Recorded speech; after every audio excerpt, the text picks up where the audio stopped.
그날 밤 불 꺼진 방 안 서로의 숨소리만이 천천히 깊이 겹쳐지고 있었습니다. 유정아, 오늘 밤만큼은 내가 너를 꼭 안고 자고 싶어. 준호야, 너 없으면 이제 잠이 안 와. 그는 조심스럽게 제 머리카락을 쓰다듬었습니다. 입맞춤은 천천히 하지만 멈추지 않았습니다. 셔츠 단추 하나씩 풀어질 때마다 나는 더 이상 과거를 떠올리지 않았습니다. 오직 이 사람의 체온, 이 사람이 내 곁에 있다는 사실만이 모든 생각을 덮었습니다. 이제 진짜 내 사람이 돼줘. 응, 나 오늘부터 너한테 다 줄래. 그날 밤 우리는 마치 20대처럼 서로를 탐했고 60대처럼 서로를 안았습니다. 안녕하세요. 이야기 시작하기 전에 구독과 좋아요 눌러주세요. 모두 무료입니다. 감사합니다. 남편이 세상을 떠난 지 꼭 10년. 그 시간 동안 저는 매일 아침 혼잣말처럼 말했습니다. 이젠 괜찮아. 잘 살아왔어. 하지만 사실은 하루도 빠짐없이 그 사람의 빈자리를 느끼며 버티는 삶이었습니다. 사별 후 처음엔 사람들이 위로했고, 그 다음엔 조심했고, 그리고 얼마 지나지 않아선 있더군요. 그 누구도 제 이름을 부르지 않았고, 집엔 말소리보다 가전제품 소음이 더 컸습니다. 그런 제게 한 통의 문자 메시지가 도착했습니다. 고등학교 동창회 초대장이었죠. 처음엔 그냥 넘기려 했습니다. 가봤자 다들 손주 자랑, 병원 이야기만 하겠지. 아직도 넋두리 같은 제 감정들을 말할 자리는 아니라고 생각했거든요. 그런데도 그날따라 왜 그랬는지 모르겠어요. 아침에 거울을 보며 오래간만에 립스틱을 꺼내 발랐습니다. 이 나이에 붉은색은 물이라고 생각했는데 입술에 살짝 생기가 도니 조금은 사람이 된 기분이었어요. 동창회 장소는 학교 근처에 새로 생긴 갈비집 2층. 복도에서부터 들려오는 익숙한 이름들과 시끄러운 웃음소리. 야, 너 아직 허리 안 굽었냐? 우리 손녀 이번에 유치원 졸업했어. 나는 증손주 봤어. 저는 억지 웃음을 짓고 자리에 앉았습니다. 사진첩을 펼쳐 보이는 친구들, 줄줄이 손주 사진이 올라오는 스마트폰 화면들. 그 안에서 저는 제 이야기 한 줄 못 꺼낸 채 물만 연거푸 마시고 있었죠. 그때였어요. 등 뒤에서 누군가 제 이름을 불렀습니다. 유정아. 그 이름을 부르던 목소리. 낯설면서도 너무 익숙했습니다. 고개를 돌리자 조용한 눈빛, 단정한 셔츠 차림. 어느새 중후한 인상이 된 그 남자. 김준호?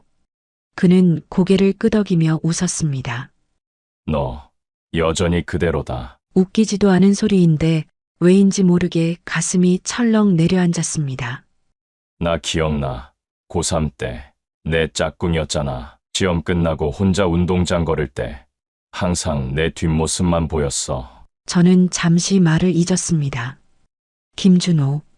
과묵하고 눈에 띄지 않던 그 아이. 언제나 수업 끝나고 혼자 책상 정리하던 모습만 생각났는데 그가 제 이름을 이토록 또렷하게 기억하고 있다니. 나는 그가 말했습니다. 고3 겨울방학 때 너한테 편지를 썼었어. 근데 결국 못 줬지. 순간 숨이 막혔습니다. 그 사람도 그 시절 저를 바라봤던 누군가였다는 사실이 왜 이토록 가슴을 울리는 걸까요? 그때는 말 못했는데 나는 너 좋아했었어. 순간 제가 있던 자리의 공기가 다른 공간처럼 느껴졌습니다. 시끄러운 동창회의 소음도 웃음소리도 들리지 않았습니다. 단 한 사람이 저를 기억하고 저를 불러주고 그 시절의 감정까지 안고 있었다는 그 사실이 10년을 겨우겨우 버티며 살아온 제 마음을 조용히 아주 깊게 건드렸습니다. 너도 그동안 혼자였어? 그가 물었습니다. 저는 고개를 천천히 끄덕였습니다. 응. 벌써 열해가 넘었네. 준호는 말없이 제 손등을 살짝 쓸어내렸습니다. 따뜻했습니다. 정말 오랜만에 누군가의 체온을 느낀 순간이었습니다. 그날 밤 저는 혼자 집에 돌아와서 화장도 지우지 않은 채 거울 앞에 섰습니다. 그리고 아주 조심스레 입술 위 붉은 자국을 바라봤습니다. 그 사람 앞에서 처음으로 다시 여자가 된 느낌이었어요. 동창회 다음 날 아침에 눈을 떴을 때 제일 먼저 떠오른 건 어제 들었던 그 말이었습니다. 나는 너 좋아했었어. 잠든 척하고 있던 감정들이 그 말 한마디에 스르르 고개를 들었습니다. 그리고 조용히 속삭였죠. 괜찮아. 이제 조금 누군가에게 기대도 돼. 오전 11시쯤이었을까요? 전화가 울렸습니다. 모르는 번호. 하지만 왠지 받지 않으면 후회할 것 같았어요. 여보세요? 유정아, 나 김준호야. 어제 너한테 제대로 인사도 못하고 끝나서 혹시 오늘 시간 괜찮으면 커피 한잔 할래? 순간 아무 말도 못했습니다. 오랜만에 누가 저를 불렀고 그게 이름이라는 것만으로도 가슴이 뛰었거든요. 응, 좋아. 카페에서 다시 만난 준호는 그 시절보다 훨씬 말이 많아진 사람이었습니다. 하지만 여전히 말을 꺼내기 전 잠깐 눈을 내리깔며 숨을 고르는 버릇은 남아있더군요. 사실은 너 다시 만난다는 게 상상도 안 했어. 그때 이후로 난 몇 번이고 널 떠올렸거든. 왜? 나는 특별한 애도 아니었는데. 아니야. 그는 단호하게 말했습니다. 넌 조용했지만 사람을 편하게 해줬어. 내가 고등학교 3년 내내 숨 쉬듯 바라봤던 사람, 그게 너야. 그 말에 저는 눈을 마주치지 못한 채 커피만 한 모금 마셨습니다. 그는 말을 이었습니다. 나는 55에 혼자가 됐어. 사고였고 갑작스러웠어. 그 뒤로 10년 동안 하루도 빠짐없이 누군가를 그리워했는데 그게 누구였는지는 어제 너 보고서야 알겠더라. 숨이 멎는 줄 알았습니다. 그 사람은 제가 10년을 견뎌온 외로움을 너무도 비슷하게 안고 있었어요. 그럼 넌 지금까지 혼자였어? 다시 시작해볼 생각은 안 해봤어? 그는 고개를 천천히 끄덕였습니다. 몇 번 소개는 받았지. 근데 다들 과거보다 조건을 더 중요하게 보더라고. 그런 만남에선 너는 어떤 사람을 사랑했었어? 같은 질문은 없었거든. 그 말에 저는 미묘하게 웃었습니다. 저도 똑같았거든요. 사람들은 제가 몇 평 아파트에 사는지, 자식이 몇 명인지엔 관심 있어 했지만, 그 사람과의 28년을 어떻게 보내왔는지는 묻지 않았거든요. 그때 준호가 조용히 제 손을 향해 손을 뻗었습니다. 그의 손등이 제 손등에 닿았습니다. 서툴지만 따뜻했고 조심스러우면서도 분명했습니다. 유정아, 나는 너를 잊은 적 없어. 지금도 그래. 오랜만에 눈물이 났습니다. 슬퍼서가 아니었습니다. 그리웠고 또 다행이었습니다. 누군가 나를 그렇게 오래 기억해줬다는 게 살아있는 시간에 남겨진 작은 기적처럼 느껴졌습니다. 이번 주말 뭐 해? 나야 뭐 특별한 일 없지. 그럼 그냥 바람 좀 쐬러 갈래? 멀지는 않고 옛날에 우리 수학여행 갔던 그 바닷가 쪽이야. 갑작스런 제안이었지만 저는 아무런 이유도 묻지 않고 조용히 고개를 끄덕였습니다. 주말 서울에서 2시간쯤 떨어진 작은 항구 마을. 그 사람과 나란히 앉아 커피를 마시며 바다를 바라보고 있자니 이게 현실인지 아니면 아주 오래된 꿈의 연장선인지 헷갈릴 만큼 낯설었습니다. 여기 그때 우리가 조별과제 발표 끝나고 왔던 데지? 응, 넌 그때도 말없이 모래만 만지고 있었어. 넌 그때도 나 몰래 사진 찍었잖아. 기억하네? 그가 웃었습니다. 그 웃음이 참 따뜻했습니다. 살면서 누군가와 함께 같은 기억을 공유한다는 게 이렇게 가슴 벅찬 일인지 그제야 알았습니다. 점심은 근처 횟집에서 간단히 해결하고 우리는 오래된 방파제에 앉아 바닷바람을 맞았습니다. 준호야, 응, 너 진짜 혼자 괜찮았어? 응, 괜찮은 척은 잘했어. 근데 진짜 괜찮았던 적은 없었던 것 같아. 그 대답이 제 심장을 부드럽게 누르고 지나갔습니다. 저도 그랬거든요. 괜찮다고, 안 아프다고, 이젠 혼자가 익숙하다고. 그렇게 사람들 앞에선 웃고 있었거든요. 그럼 왜 지금은 이렇게 같이 있고 싶은 건데? 제가 물었습니다. 그리고 그는 조용히 말했죠. 사실 나도 잘 모르겠어.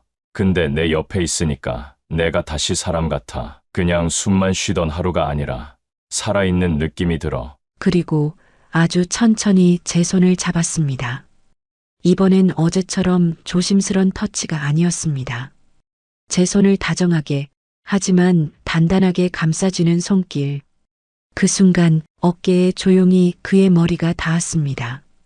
저는 그걸 피하지 않았습니다. 그 어떤 말보다 따뜻한 위로였으니까요. 유정아, 응, 우리가 지금 이렇게 혼자라는 게 그냥 우연은 아닐 수도 있겠다는 생각이 들어. 나도 가끔 그런 생각해. 어쩌면 우리가 이렇게 다시 만난 게 지금이라서 가능한 건 아닐까 싶어. 그는 조용히 제 쪽으로 몸을 틀었습니다. 그리고 살짝 떨리는 눈빛으로 말했죠. 사실 너한테 너무 급하게 다가가고 싶지는 않아. 근데 나 너랑 좀 더 가까워지고 싶어. 그 말에 가슴이 조용히 뛰었습니다. 젊을 땐 그렇게 쉽게 고백도 하고 스킨십도 아무렇지 않았는데 이 나이에 듣는 그 말은 마치 평생을 기다렸던 문장이었어요. 그날 저녁 우리는 조용한 민박에 묵게 되었습니다. 각 방을 쓰자고 먼저 말한 건 준호였지만 문을 닫는 순간 서로가 같은 생각을 하고 있단 걸 알고 있었습니다. 민박집 방 안은 너무 조용해서 우리의 숨소리조차 들릴 정도였습니다. 방금 전까지도 함께 웃고 바닷가에서 손을 맞잡았던 우리는 이제 서로 각자의 방문 앞에 서 있었습니다. 준호가 먼저 말을 꺼냈습니다. 유정아, 응, 오늘은 그냥 아무 말 없이 곁에 있어줘. 그 말이 너무 조용해서 더 크게 울렸습니다. 마치 지금껏 꾹꾹 눌러온 외로움이 한 문장으로 터진 것처럼 느껴졌습니다. 저는 천천히 고개를 끄덕였습니다. 그리고 조용히 그의 방문을 열었습니다. 조명은 거의 꺼진 상태였고 작은 스탠드 불빛 하나만이 방 안을 노랗게 감쌌습니다. 준호는 이불을 정리하다 말고 제게 다가왔습니다. 괜찮아? 무섭지는 않아. 나도 그래. 근데 이 순간을 놓치고 싶지는 않아. 그의 손이 제 뺨을 스쳤고 저는 그 손길에 조금씩 숨이 가빠졌습니다. 사별 후 10년, 단 한 번도 누군가의 손이 제 몸에 닿은 적이 없었기에 그 모든 감각이 지금 이 순간 터져 나오는 것 같았습니다. 그의 이마가 이마에 닿았고 입술이 조심스럽게 포개졌습니다. 서툴렀지만 간절했고 오랜 기다림이 담긴 키스였습니다. 그는 말했습니다. 미안해. 내가 너무 급한 거라면. 저는 말없이 그의 손을 끌어안았습니다. 아니야. 지금 이 밤이 나한텐 선물이야. 그의 셔츠 단추를 천천히 풀어주며 저는 처음으로 누군가에게 내 모습을 온전히 맡겼습니다. 불빛 아래 준호의 눈엔 작은 눈물이 고여 있었습니다. 왜 울어?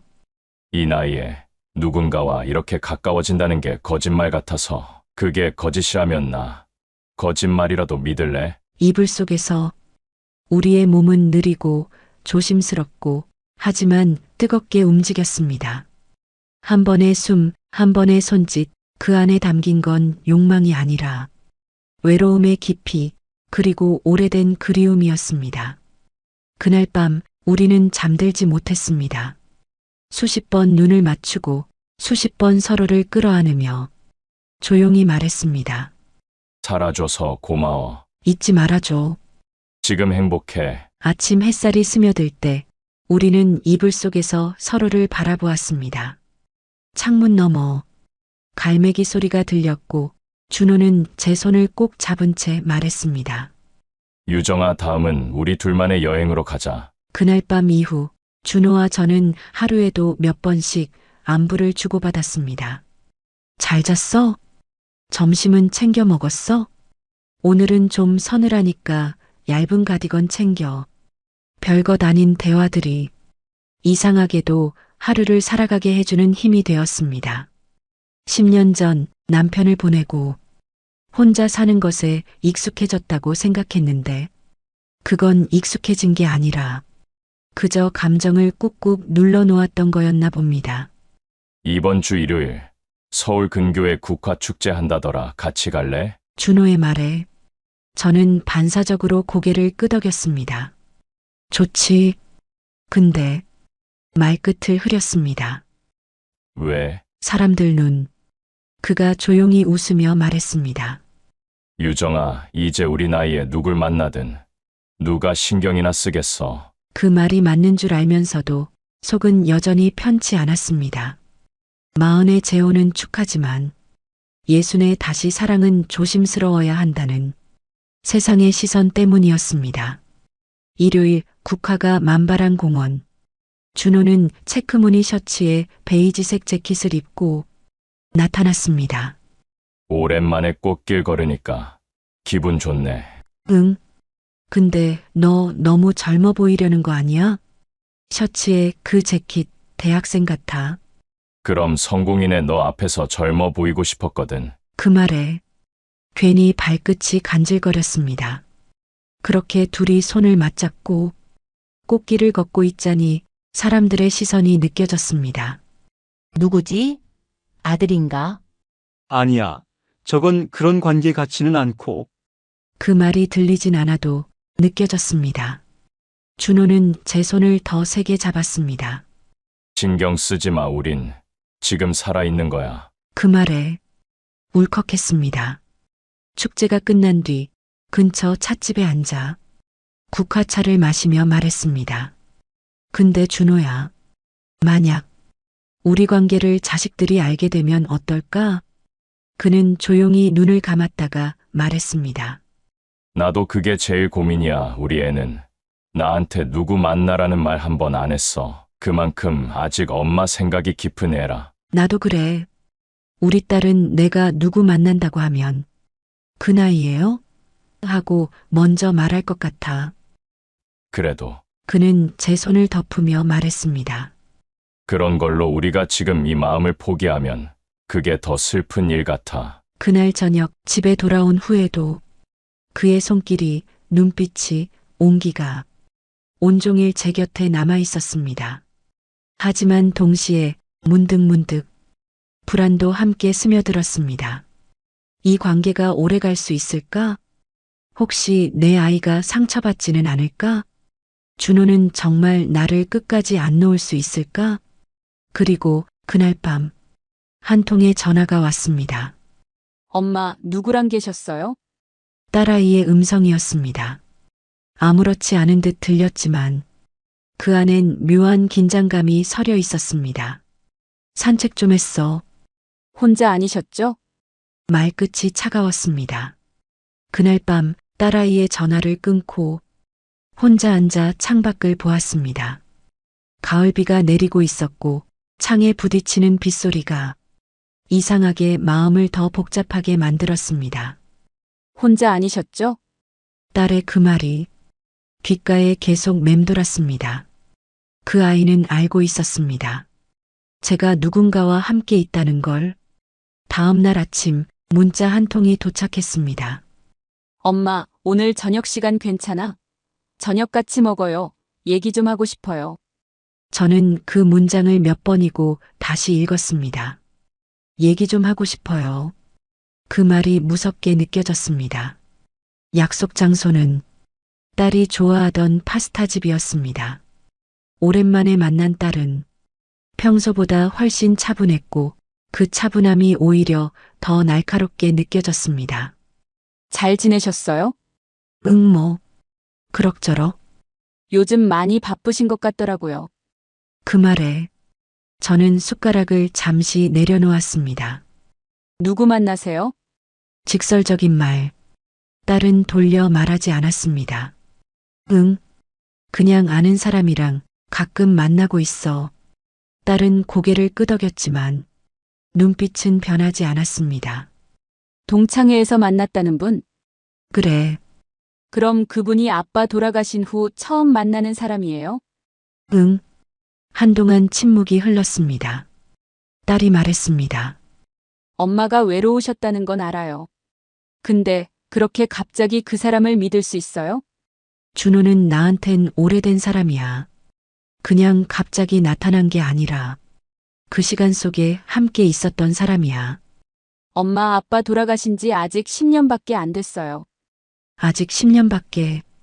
그 말에 숨이 턱 막혔습니다. 그날 밤 저는 집에 돌아와 준호에게 전화를 걸었습니다. 딸이 알았어. 그래, 뭐래? 당장은 아니래. 하지만 좋은 감정은 아니었어. 미안해. 내가 괜한 부담 주는 건 아닌지. 아니야, 그건 아니야. 근데 내가 너무 오래 딸을 위해 살아왔던 걸까 싶어. 이제는 널 위해 살아도 되는 거 아냐? 그 말이 따뜻한 위로처럼 느껴지면서도 마음 한켠이 불편했습니다. 정말 그럴 수 있을까? 나 하나의 감정으로 자식과의 거리를 감수할 수 있을까? 며칠 뒤 딸은 작은 봉투를 하나 건넸습니다. 이거 아빠 보험에서 나온 일부야. 엄마 앞으로 정리된 거. 이걸 왜? 엄마 그 사람이 진짜 엄마를 아껴주는 사람인 건 시간이 지나면 알게 될 거예요. 근데 만약 아니라면 엄마 그땐 아빠도 저도 용서 못해요. 그날 밤 저는 그 봉투를 쥐고 오래도록 울었습니다. 사랑을 한다는 게 이렇게 조심스럽고 이렇게 무거운 일이 될 줄은 몰랐습니다. 하지만 그럼에도 그 사람의 손이 떠오르고 그날 밤 제가 했던 말을 떠올렸습니다. 이 밤이 나한텐 선물이야. 며칠을 조용히 보냈습니다. 딸은 더 이상 아무 말도 하지 않았고 저도 연락을 조심스럽게 줄였습니다. 하지만 마음속에는 준호의 얼굴이 떠오르지 않는 날이 없었습니다. 그날 밤 그에게 전화를 걸었습니다. 시간 돼? 너라면 늘 돼. 우리 좀 걸을까? 늦가을 밤 공원 벤치에 앉은 우리는 서로를 천천히 바라보았습니다. 딸은 아직도 신중해. 근데 그 아이도 알고 있는 것 같아. 내가 정말 외로웠다는 걸. 유정아. 준호는 제 손을 잡고 잠시 숨을 고르듯 눈을 감았습니다. 사실 나도 너한테 말 못한 게 있어. 뭔데? 그는 조용히 입을 열었습니다. 나 10년 전 아내가 암으로 세상을 떠났어. 그때부터 나 매주 일요일마다 혼자 산에 올랐어. 산에 가면 아무도 나한테 왜 아직 혼자냐고 묻지 않으니까. 준호야, 사람들이 말하더라. 그 나이에 혼자면 그래도 자유롭겠다. 근데 그 자유가 얼마나 외로운 건지 아무도 몰라. 나도 그래. 자유라고 착각하면서 늘 기다렸던 것 같아. 누가 와주기를. 그날 밤 우리는 말없이 걷기만 했습니다. 그러다 갑자기 비가 내리기 시작했습니다. 저는 깜짝 놀라 가방을 뒤적였고 준호는 조용히 자신의 코트를 제 어깨에 덮어주었습니다. 이제 다시 비 맞는 건 혼자 하지 마. 응, 그리고 비 오는 날이면 내가 먼저 생각났으면 좋겠다. 그 말에 제 가슴이 조용히 흔들렸습니다. 며칠 뒤 준호는 작은 카페에서 차 한 잔을 마시자며 저를 불렀습니다. 도착하니 테이블 위엔 작은 상자가 하나 놓여 있었습니다. 이게 뭐야? 보험 서류야. 응? 내가 가진 보험 중에 수익자를 너로 바꿨거든. 저는 말이 막혔습니다. 왜 이런 걸? 혹시라도 내가 갑자기 무슨 일이 생기면 너한테 집만 남기고 싶진 않아서. 준호야, 그리고 이건 내가 진심이라는 증거야. 넌 나한테 잠깐의 설렘이 아니야. 그날 밤 저는 집에 돌아와 책상 위에 놓인 상자를 오래 바라보다가 결국 열었습니다. 그 안엔 보험 서류와 함께 짧은 쪽지가 들어 있었습니다. 유정아, 너를 생각하며 내 이름 석자를 남긴 게 이렇게 떨릴 줄 몰랐다. 지금이라도 늦지 않았다면 내 손 잡아줄래? 준호. 그 손을 잡는다는 건 이제 제 인생을 다시 사랑의 방향으로 움직이겠다는 뜻이었습니다. 그 밤 저는 전화기를 들어 그에게 말했습니다. 준호야, 응? 이번 주말 우리 집에 와. 딸에게 정식으로 인사해줘. 토요일 오후 딸은 오래된 국화꽃을 식탁 위에 올려두며 말했습니다. 엄마, 아버지도 국화 좋아하셨죠? 그랬지. 묘 앞에도 늘 그 꽃만 올려놨었어. 오늘 만나기로 한 분은 그런 거 기억하실까? 저는 그 말에 조용히 미소 지으며 말했습니다. 기억할 거야. 내가 그 얘기를 했으니까. 초인종이 울렸습니다. 딸아이는 묘하게 굳은 표정으로 현관으로 나갔고 그 앞에 준호가 서 있었습니다. 검은 니트와 베이지 슬랙스, 조심스럽게 준비한 모습이 느껴졌습니다. 안녕하세요. 이유정 씨 친구 김준호입니다. 들어오세요. 짧은 인사. 딸은 그 이상도 이하도 없이 냉정하게 대했습니다. 저녁은 조심스럽게 흘러갔습니다. 된장찌개와 나물 몇 가지, 그리고 조용한 대화. 딸은 조용히 수저를 내려놓으며 말했습니다. 김준호 씨, 저희 엄마 혼자 계신 지 오래됐어요. 근데 요즘 좀 다르시더라고요. 표정도 말투도 밝아지셨어요. 준호는 잠시 고개를 숙였다가 말했습니다. 그건 어머님이 저를 그렇게 바꿔주신 겁니다. 딸은 한참을 바라보더니 조용히 말했습니다. 근데 저는 아직 모르겠어요. 엄마가 이 나이에 다시 누굴 만나는 게 진심인지 아니면 외로움 때문인지. 저도 그걸 매일 묻습니다. 하지만 한 가지는 확실해요. 이 사람을 놓치면 평생 후회할 거란 거요. 딸은 더 이상 말하지 않았습니다. 그날 저녁 조용한 긴장 속에 식사가 끝났고 준호는 말없이 자리를 떴습니다. 그가 떠난 후 딸은 저에게 말했습니다. 엄마, 정말 이 사람이면 괜찮은 거예요? 응, 엄마가 진짜 행복할 수 있겠어요? 행복해지고 싶어. 다시 한 번쯤은. 그럼 제가 받아들이는데 조금만 더 시간 주세요. 며칠 후 준호는 제게 연락을 해왔습니다. 혹시 다음 주 병원 예약 있어? 응? 왜 병원이야? 건강검진 같이 하자. 내가 아는 병원 있어. 갑자기 웬 검진이야?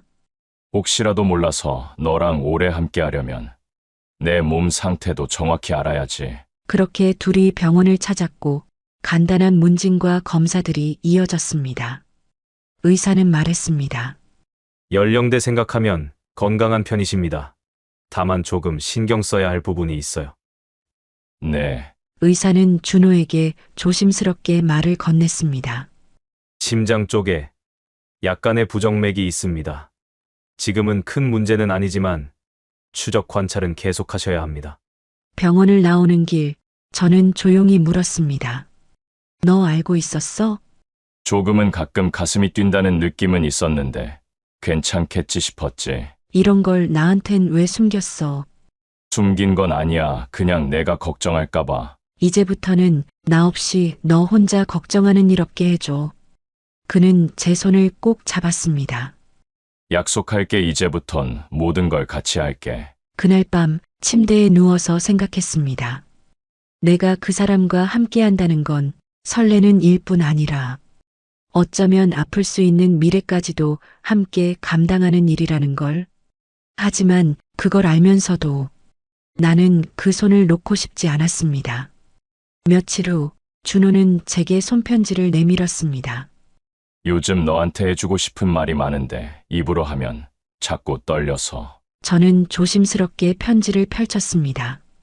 유정아, 처음 너를 다시 본 날부터 지금까지 나는 하루도 빠짐없이 너를 생각했다. 사람 마음이란 게 어릴 땐 말로 터지지만 이 나이엔 마음속에서만 사라지질 않더라. 너 없이 못 살겠다는 말 진심이야. 너만 괜찮다면 이제부터 나도 누군가의 남편이 아닌 너 하나만 바라보는 사람이 되고 싶다, 준호. 편지를 다 읽고 난 뒤 저는 조용히 그를 안았습니다.